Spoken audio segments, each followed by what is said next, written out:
Tanzanite Queens wakawa ni wenye kuwashinda bao 1-0, ikatamatika 1-1 baada ya mikondo yote miwili, na ikabidi tu kupata yule mwenye atapiga hatua. Lazima mechi hiyo kungekuwa na mshindi, na mshindi akawa ni mwenye kuamulia kupitia matuta ya penalti. Angalia Tanzanite Queens wakifunga matuta yao 3 yakaingia ndani, na Kenya kufunga tuta 1, ikatamatika ni 1-1 mikondo yote miwili, lakini upande wa matuta ya penalti ni 3-1.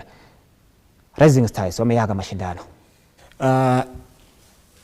Inasikitisha sana sisi kuwa wenye kuona kuwa kikosi chetu cha kinadada chini ya umri wa miaka 20 years pale wanayaga yale mashindano, lakini wanayaga yale mashindano kama mashujaa sababu walituwakilisha vizuri pale. Na kabla ya mechi hiyo tuliweza kuzungumza hapa siku ya Ijumaa, tukasema kuwa kikosi kizima kinastahili kuelewa ule mtihani, manake pale walikuwa chini ya shinikizo kali. Mashabiki walipata nafasi ya kujaja pale ndani ya uga wa pale Dar es Salaam, walifurika sana, uga ulikula ukashiba sana pale, na wachezaji wote walikuwa chini ya shinikizo sana. Zile kelele za mashabiki wa timu ya Tanzania, sisi pale tuliingia tu kana kwamba tumekuja tu kushiriki na kuwakilisha taifa vizuri, lakini walikuwa chini ya shinikizo kali pale kuwa ni wenye kutoruhusu magoli.